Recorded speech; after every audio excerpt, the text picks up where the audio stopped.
Ngerondasip episode 21. Hai Breeders dan insan brilian, kembali lagi di Ngerondasip episode 21, ngobrolin seputar obligasi, reksadana, dan saham paling sip. Ya, kali ini kita akan bahas 3 saham pilihan kalian, baik secara teknikal maupun juga fundamental. Dan di sini udah ada 3 saham ya yang mau dibicarakan, kira-kira ada apa aja nih saham-sahamnya? Excel. Apalagi?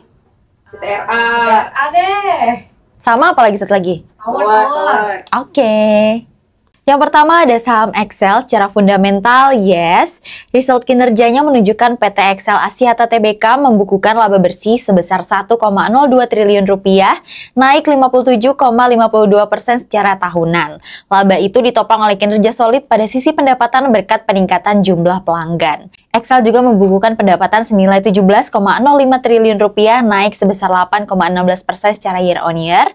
Pendapatan dari data dan layanan digital berkontribusi paling besar yakni 15,83 triliun rupiah, tumbuh 9,92% secara year on year atau menyumbang 92,88% dari total pendapatan. Katalisnya yang pertama, akuisisi Linknet menambah 750.000 pelanggan broadband dengan dampak pendapatan yang diharapkan pada kuartal keempat 2024. Ini memperkuat posisi XL di pasar broadband dan mendukung pertumbuhan dalam layanan fiber. Yang kedua, uji kelayakan untuk potensi merger dengan Smartfren sedang berlangsung dengan target penyelesaian pada awal 2025. Merger ini menjanjikan sinergi, tetapi diskusi akan berlanjut setelah uji kelayakan selesai. Yang ketiga, XL mendorong peraturan yang lebih ketat pada operator RT/RW dan terus mendorong pendaftaran SIM biometrik komprehensif untuk menghambat aktivitas ilegal dan meningkatkan integritas pasar. Pendaftaran biometrik sudah berkontribusi dalam mengurangi penipuan dan menstabilkan basis pelanggan. Ya, pertama Excel, secara teknikalnya yes ya, karena kita lihat memang trennya masih sideways, cuman posisi harganya sudah mendekati resisten 2350. Kalau berhasil breakout, ini ada potensi dia lanjut menguat ke 2450 sampai 2550. Yang kedua ada saham CTRA, PT Ciputra Development Tbk. Secara fundamental itu yes.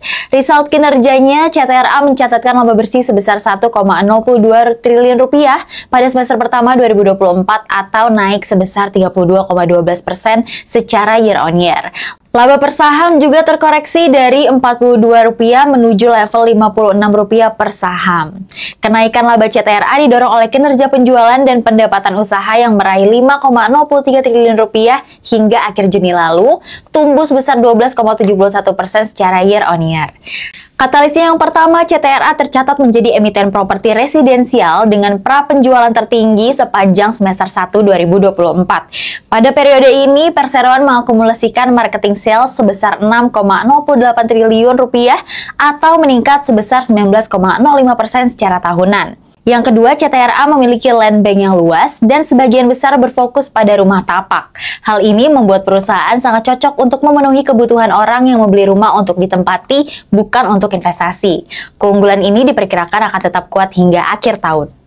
Ya, kedua Cetra secara teknikalnya juga yes ya, karena jelas trennya masih bullish, terus juga kita perhatikan harganya juga sudah mulai mantul ya dari support MA20, dan ini masih ada potensi penguatan lanjutan sampai area 14.85 ya, apalagi trennya masih cukup bullish untuk saat ini. Dan yang terakhir ada saham Tower. Secara fundamental juga yes, riset kinerjanya PT Sarana Menara Nusantara Tbk mengantongi laba pada semester 1 2024 senilai 1,60 triliun rupiah, tumbuh sebesar 9,40% dari periode serupa tahun lalu sebesar 1,46 triliun rupiah. Pendapatan 6,15 triliun rupiah, tumbuh 6,52% dari periode serupa tahun 2023 senilai 5,77 triliun rupiah.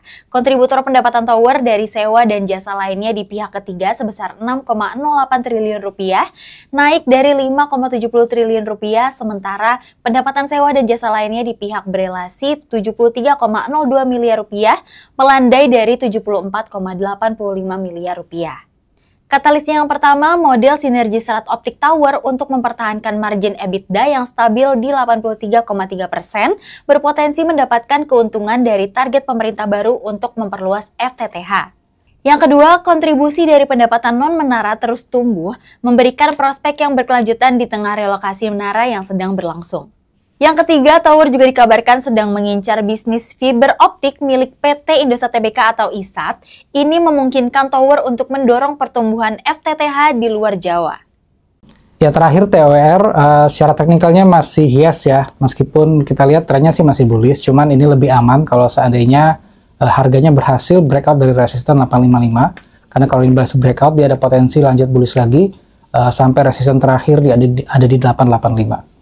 Ya, itu dia 3 saham pilihan yang kita sudah bahas secara teknikal dan fundamental. Sampai jumpa di episode Ngeronda Sip selanjutnya.